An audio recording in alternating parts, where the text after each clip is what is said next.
ರಾಜ್ಯದ ರಾಜಕೀಯ ಬದಲಾವಣೆಯಲ್ಲಿ ಶಿವಕುಮಾರ್ ಅವರು ಮುಖ್ಯಮಂತ್ರಿ ಆದ ಮೇಲೆ ಅನೇಕ ಸವಾಲುಗಳನ್ನು ಎದುರಿಸಬೇಕಾಗಿದೆ.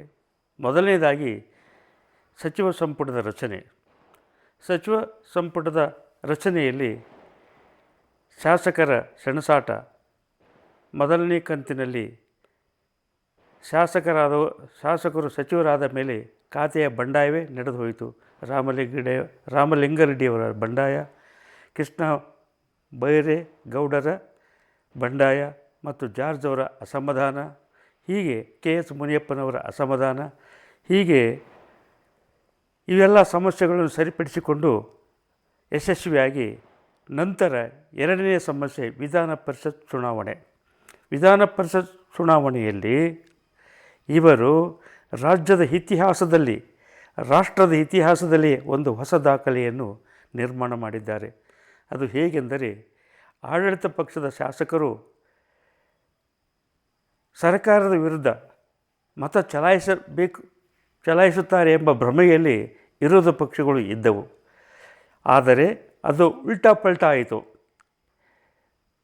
ಇಂಥ ಒಂದು ಸನ್ನಿವೇಶವನ್ನು ರಾಜ್ಯ ಸುದ್ದಿ ಸೆಂಟರ್ ಬೆಂಗಳೂರು ಒಂದು ಸಮೀಕ್ಷೆ ನಡೆಸಿ ಯಾವುದೇ ಪಕ್ಷದ ಹೆಸರು ಹೇಳಲಿಲ್ಲ, ಒಟ್ಟು 5ರಿಂದ 9 ಅಡ್ಡ ಮತದಾನ ನಡೆಯುತ್ತದೆ ಎಂಬ ವರದಿಯನ್ನು ಈ ರಾಜ್ಯದ ಗಮನಕ್ಕೆ ಮೊದಲೇ ತಂದಿತ್ತು. ಅದರಂತೆ ಸುಮಾರು 5ರಿಂದ 11 ಅಡ್ಡ ಮತದಾನಗಳು ನಡೆದದ್ದು ಈ ರಾಜ್ಯದ ಜನತೆಗೆ ಗೊತ್ತಿರುವ ಸತ್ಯ ಸಂಗತಿ. ಈಗ ಮುಂದಿನ ಸಮಸ್ಯೆ ಏನು? ಶಿವ ಸರ್ಕಾರ ಯಾವ ಸಮಸ್ಯೆಯಲ್ಲಿ ಸದ್ಯ ಸಿಲುಕಿದೆ, ಯಾವ ಸಮಸ್ಯೆಗಾಗಿ ಒಂದು ತೀವ್ರ ಪರಿಹಾರಕ್ಕಾಗಿ ಪ್ರಯತ್ನ ನಡೆಸಿದೆ ಎಂದರೆ 2ನೇ ಕಂತಿನ ಸಚಿವ ಸಂಪುಟದ ಸರ್ಕಸ್. ಈ ಸರ್ಕಸ್ ಹೆಂಗಿದೆ ಅಂದರೆ, ಹೈಕಮಾಂಡ್ ಒಂದು ಪಟ್ಟಿ ಮಾಡಿಕೊಂಡಿದೆ, ಸಿದ್ದರಾಮಯ್ಯರು ಒಂದು ಪಟ್ಟಿ ಮಾಡಿಕೊಂಡಿದ್ದಾರೆ, DK ಶಿವಕುಮಾರ್ ಒಂದು ಪಟ್ಟಿ ಮಾಡಿಕೊಂಡಿದ್ದಾರೆ. ಈ ಪಟ್ಟಿಯ ಪ್ರಕಾರ ಹೋಗಬೇಕಂದ್ರೆ ಯುವ ಶಾಸಕರಿಗೂ ಕೊಡಬೇಕು, ಹಳಬರಿಗೂ ಕೊಡಬೇಕು, ಹೊಸಬರಿಗೂ ಕೊಡಬೇಕು, ಜಾತಿಗೂ ಕೊಡಬೇಕು, ಜಿಲ್ಲಾವಾರು ಕೊಡಬೇಕು. ಈ ಅಂಶಗಳನ್ನು ಗಮನಿಸಿದಾಗ ಸುಮಾರು 20 ಸ್ಥಾನಕ್ಕೆ ಸುಮಾರು 60 ಶಾಸಕರು ಸಚಿವ ಸ್ಥಾನ ಕೊಡಬೇಕೆಂದು ಬಂಡಾಯ ಸಾರಿದ್ದಾರೆ. ಕೆಲವು CS ನಾಡಗೌಡ ಮುದ್ದೇಬಿಹಾಳದಲ್ಲಿ ಒಂದು ದಿನದ ಬಂದನ್ನು ಆಚರಿಸಿ ಅಲ್ಲಿಯ ಮತದಾರರು CS ನಾಡಗೌಡರಿಗೆ ಸಚಿವ ಸ್ಥಾನ ಕೊಡಬೇಕೆಂದು ಒಂದು ದಿನ ಮುದ್ದೇಬಿಹಾಳ ಬಂದ್ ಆಚರಣೆ ಮಾಡಿದ್ದಾರೆ. ಇತ್ತು ಇಂಡಿಯಾ ಶಾಸಕ ಯಶವಂತರಾಯ ಪಾಟೀಲ್. ಇವರು ಏನು ಮಾಡಿದ್ದಾರೆ ಅಂದರೆ, ಅಲ್ಲಿ ಊರಲ್ಲಿ ಪ್ರತಿಭಟನೆ, ಬೆಂಗಳೂರಲ್ಲಿ ಪ್ರತಿಭಟನೆ, ನೀವು ನನಗೆ ಮಾತು ಕೊಟ್ಟಿದ್ದೀರಿ, ನನಗೆ ಸಚಿವ ಸ್ಥಾನ ಕೊಡಿ ಎಂದು ಹೈಕಮಾಂಡ್ ಮತ್ತು ರಾಜ್ಯ ನಾಯಕರ ದುಂಬಾಲು ಬಿದ್ದಿದ್ದಾರೆ. ಇತ್ತ ಕಡೆ ಲಕ್ಷ್ಮಣ ಸವದಿ, ನನ್ನನ್ನು ಸಚಿವ ಸ್ಥಾನ ಕೊಡ್ತೀವಿ ಅಂತ ಹೇಳಿ ಪಕ್ಷಕ್ಕೆ ಕರೆದುಕೊಂಡು ಬಂದಿದ್ದೀರಿ, ನನಗೆ ಸಚಿವ ಸ್ಥಾನ ಕೊಡಲೇಬೇಕೆಂದು ಹಠ ಹಿಡಿದಿದ್ದಾರೆ. ಇತ್ತ ಲಕ್ಷ್ಮೀ ಹೆಬ್ಬಾಳ್ಕರ್, ನಾನು ಸಚಿವಾಗಿ ಕೆಲಸ ಮಾಡಿದ್ದೇನೆ, ಮಹಿಳಾ ಕೋಟಾದಿಂದ ನನಗೆ ಸಚಿವ ಸ್ಥಾನ ಕೊಡಬೇಕೆಂದು ಅವರು ತೀವ್ರ ಲಾಬಿ ನಡೆಸಿದ್ದಾರೆ. ಈ ಜಿಲ್ಲೆಯಲ್ಲಿ ಸಚಿವ ಸ್ಥಾನ ಸಿಕ್ಕರೆ ಲಕ್ಷ್ಮಣ ಸವದಿ ಅಥವಾ ಲಕ್ಷ್ಮೀ ಹೆಬ್ಬಾಳ್ಕರ್, ಈ ಮೈನಾರಿಟಿ ಕೋಟಾದಿಂದ ಆಸಿಫ್ ಸೇಠ್ ಅವರ ಹೆಸರು ಕೇಳಿಬರತೊಡಗಿದೆ. ಇತ್ತ ಧಾರವಾಡ ಜಿಲ್ಲೆಯಿಂದ 3 ಬ್ಯಾಟಿಂಗ್ ಮಾಡ್ತಾ ಇದ್ದಾರೆ. ಅದರಲ್ಲಿ ಧಾರವಾಡ ಜಿಲ್ಲೆಯಲ್ಲಿ ಕೋನರೆಡ್ಡಿ, ಶ್ರೀನಿವಾಸ್ ಮಾನೆ, ಸಂತೋಷ್ ಲಾಡ್, ಈ 3ರಲ್ಲಿ NH ಕೋನರೆಡ್ಡಿ ಅವರಿಗೆ ಹೆಚ್ಚಿನ ಅವಕಾಶ ಇದೆ ಎಂದು ಸಮೀಕ್ಷೆಯಿಂದ ತಿಳಿದು ಬಂದಿದೆ. ಮುಂದೆ ಬಾಗಲಕೋಟೆ ಜಿಲ್ಲೆಯಲ್ಲಿ ಇವರು ವಿಜಯಾನಂದ ಕಾಶ್ಯಪ್ಪನವರು, ಇವರು ಸಚಿವ ಸ್ಥಾನ ಪಡೆಯುವುದು ಖಚಿತ ಎಂದು ತಿಳಿದು ಬಂದಿದೆ. ಬಿಜಾಪುರ ಜಿಲ್ಲೆಯಿಂದ ಅಪ್ಪಾಜಿ ನಾಡಗೌಡ, ಇವರು ಪಡೆಯುವುದು ಖಚಿತವಾಗಿದೆ. ಮತ್ತು ಕಲಬುರಗಿ ಜಿಲ್ಲೆಯಲ್ಲಿ ಸುಮಾರು 7 ಜನ ಶಾಸಕರು ಸಚಿವ ಸ್ಥಾನಕ್ಕೆ ಬ್ಯಾಟಿಂಗ್ ಮಾಡಿದ್ದಾರೆ. ಈಗಾಗಲೇ ಶರಣಪ್ರಕಾಶ್ ಪಾಟೀಲ್, ಪ್ರಿಯಾಂಕ ಖರ್ಗೆ ಇವರು ಸಚಿವರಾಗಿದ್ದಾರೆ.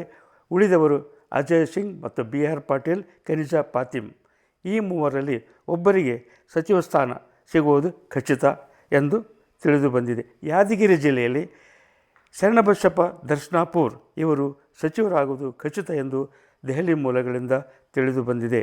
ಬೀದರ್ ಜಿಲ್ಲೆಯಲ್ಲಿ ಈಗಾಗಲೇ ಸಚಿವರಾಗಿದ್ದಾರೆ ಈಶ್ವರ್ ಖಂಡ್ರೆ ಇವರು. ಕೊಪ್ಪಳ ಜಿಲ್ಲೆಯಲ್ಲಿ 3 ಜನ ಬ್ಯಾಟಿಂಗ್ ಮಾಡ್ತಾಯಿದ್ದಾರೆ. ಶಿವರಾಜ್ ತಂಗಡಗಿ, ಬಸವರಾಜ ರಾಯರೆಡ್ಡಿ ಮತ್ತು ರಾಘವೇಂದ್ರ ಹಿಟ್ನಾಳ್. ಹೆಚ್ಚಿನ ಒಲವು ರಾಘವೇಂದ್ರ ಹಿಟ್ನಾಳ್ ಅವರಿಗೆ ಇದೆ ಎಂದು ಕೆಲವು ಮೂಲಗಳಿಂದ ತಿಳಿದು ಬಂದಿದೆ. ಗದಗ ಜಿಲ್ಲೆಯಲ್ಲಿ ಇಬ್ಬರು ಬ್ಯಾಟಿಂಗ್ ಮಾಡ್ತಾಯಿದ್ದಾರೆ, GS ಪಾಟೀಲ್ ಮತ್ತು HK ಪಾಟೀಲ್.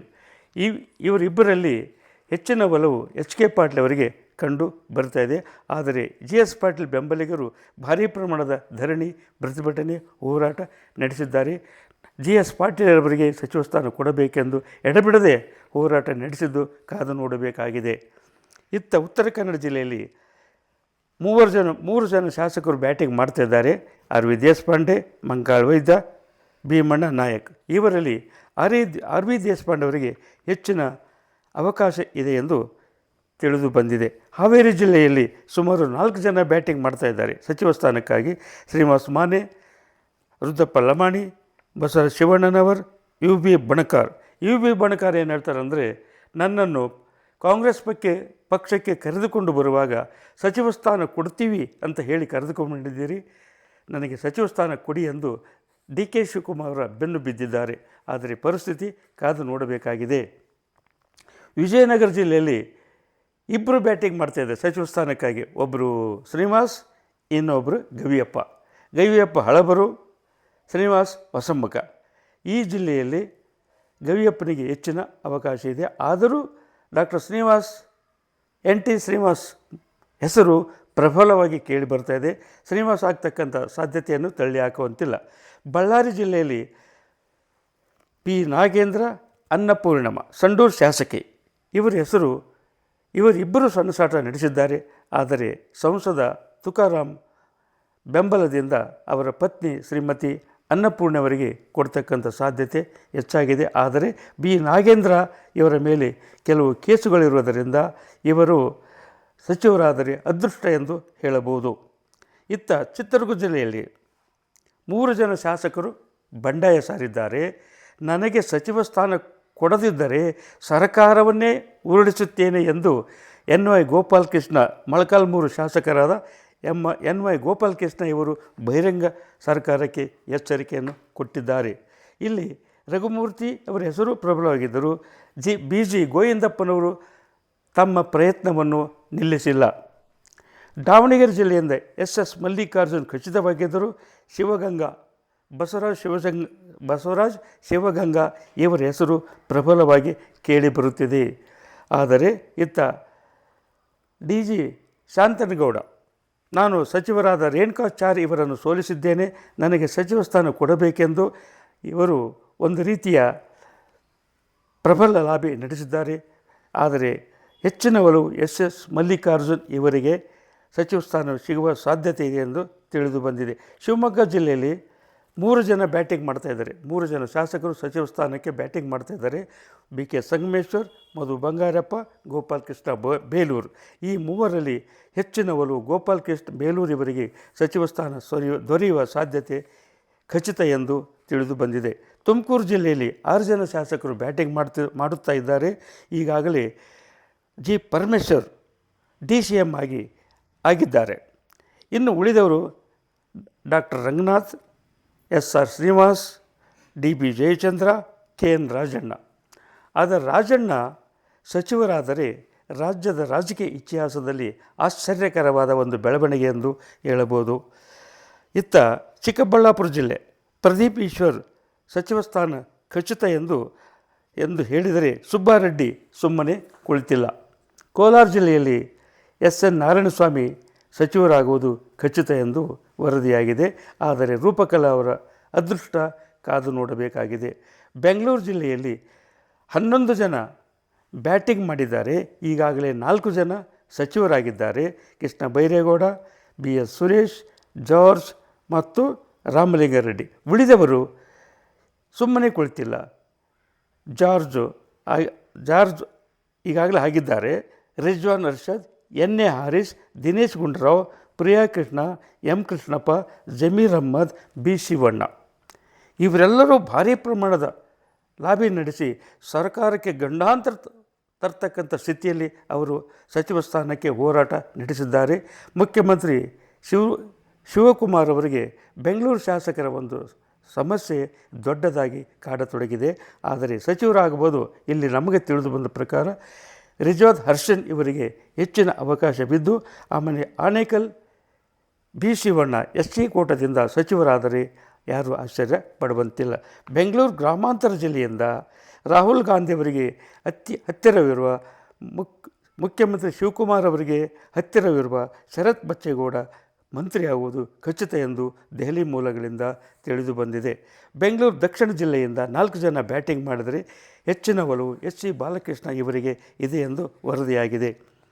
ಮಂಡ್ಯ ಜಿಲ್ಲೆಯಿಂದ ಇಲ್ಲಿ ಸುಮಾರು 4 ಜನ ಸಚಿವ ಸ್ಥಾನಕ್ಕೆ ಶಾಸಕರು ಬ್ಯಾಟಿಂಗ್ ಮಾಡಿದರೆ ಹೆಚ್ಚಿನ ಒಲವು ರವಿಕುಮಾರ್ ಮತ್ತು ಚಲುವರಾಯಸ್ವಾಮಿ ಇವರ ಮಧ್ಯದಲ್ಲಿ PM ನಾರಾಯಣಸ್ವಾಮಿ ಸಚಿವರಾದರೆ, PM ನರೇಂದ್ರ ಸ್ವಾಮಿ ಸಚಿವರಾದರೆ ಯಾರು ಆಶ್ಚರ್ಯ ಪಡುವಂತಿಲ್ಲ. ಹಾಸನ ಜಿಲ್ಲೆಯಲ್ಲಿ ಏಕೈಕ ಶಾಸಕ ಶಿವಲಿಂಗೇಗೌಡ ಸಚಿವರಾಗುವುದು ಖಚಿತ ಎಂದು ಎಲ್ಲರಿಗೂ ಗೊತ್ತಿರುವ ಸಂಗತಿ. ಕೊಡಗು ಜಿಲ್ಲೆಯಲ್ಲಿ ಏಕೈಕ ಶಾಸಕ AS ಪಣ್ಣಣ್ಣ, ಆದರೆ ಅಲ್ಲಿ ಇಬ್ಬರಿದ್ದಾರೆ. ಆದರೆ ಸಚಿವರಾಗುವುದು ಪಣ್ಣಣ್ಣನವರಿಗೆ ಹೆಚ್ಚಿನ ಅವಕಾಶ ಇದೆ. ಇನ್ನು ಮೈಸೂರು ಜಿಲ್ಲೆಯಲ್ಲಿ ಇಲ್ಲಿ ಸುಮಾರು 6 ಜನ ಸಚಿವ ಸ್ಥಾನಕ್ಕೆ ಬ್ಯಾಟಿಂಗ್ ಮಾಡ್ತಿದ್ದಾರೆ. KE Venkatesh, Anil Chikkamadu, Darshan Dhruvanarayan, Ravishankar, Tanveer Sait, SC Mahadevappa. ಇಲ್ಲಿ ಹೆಚ್ಚಿನ ಒಲವು ಕಂಡುಬರುವುದು ತನ್ವೀರ್ ಸೇಠ್ ಮತ್ತು SC ಮಹದೇವಪ್ಪ. ಇವರನ್ನು ಬಿಟ್ಟರೆ ಅನಿಲ್ ಮಾಧವನ್ನು ಅಲ್ಲಗಳೆಯುವಂತಿಲ್ಲ. ದರ್ಶನ್ ಧ್ರುವನಾರಾಯಣ್ ಇವರಿಗೆ ಸಹಿತವಾಗಿ ಹೆಚ್ಚಿನ ಒಲವಿದೆ. ಆದರೆ ಹೆಚ್ಚಿನ ಒಲವು ಕಂಡುಬರುವುದು ತನ್ವೀರ್ ಸೇಠ್ ಇವರಿಗೆ ಮತ್ತು ಮಹದೇವಪ್ಪ ಇವರಿಗೆ. ಚಾಮರಾಜ ಜಿಲ್ಲೆಯಲ್ಲಿ ಇಬ್ಬರು ಬ್ಯಾಟಿಂಗ್ ಮಾಡ್ತಾ ಇದ್ದಾರೆ. ಒಬ್ಬರು AR ಕೃಷ್ಣಮೂರ್ತಿ, ಇನ್ನೊಬ್ಬರು ಪುಟ್ಟರಂಗ ಶೆಟ್ಟಿ. ಇವರಲ್ಲಿ ಒಬ್ಬರು ಅಂದರೆ ಕೃಷ್ಣಮೂರ್ತಿಯವರು ಸಚಿವರಾಗುವುದು ಖಚಿತವಾಗಿದ್ದರೆ ಉಪ್ಪಾರು ಜನಾಂಗದಿಂದ ಸಚಿವ ಸ್ಥಾನ ಕೊಡಬೇಕೆಂದು ಪುಟ್ಟರಂಗ ಶೆಟ್ಟಿ ಬೆಂಬಲಿಗರು ಬಂಡಾಯ ಸಾರಿದ್ದಾರೆ. ಹೀಗೆ ಶಾಸಕರ ಪ್ರತಿಭಟನೆ, ಹೋರಾಟ, ಧರಣಿ ಈ ರಾಜ್ಯಾದ್ಯಂತ ಎಲ್ಲ ನಡೆದಿದೆ. ಆದರೆ ಈ ಮೂರನೇ ಸಮಸ್ಯೆಯನ್ನು ಮುಖ್ಯಮಂತ್ರಿಗಳು, ಶಿವ ಸರ್ಕಾರ ಯಾವ ರೀತಿ ಪರಿಹಾರ ಕಂಡುಹಿಡಿಯುತ್ತದೆ, ಯಾವ ರೀತಿಯಾಗಿ ಸಚಿವ ಸಂಪುಟ ರಚನೆಯಲ್ಲಿ, ಸಚಿವ ಸಂಪುಟ ವಿಸ್ತರಣೆಯಲ್ಲಿ ಯಾವ ರೀತಿಯ ಒಂದು ಸೂತ್ರವನ್ನು ಅನುಸರಿಸದೆ ಯಾವ ರೀತಿಯಾಗಿ ಯಶಸ್ವಿಯಾಗುತ್ತಾರೆ ಎಂಬುದನ್ನು ಈ ರಾಜ್ಯದ ಜನತೆ ಬಹಳ ಕುತೂಹಲದಿಂದ ಕಾದು ನೋಡುತ್ತಿದ್ದಾರೆ. ಜೈ ಹಿಂದ್, ಜೈ ಕರ್ನಾಟಕ. NG ಕಾರಟಗಿ, ಹಿರಿಯ ಪತ್ರಕರ್ತರು, ಬೆಂಗಳೂರು.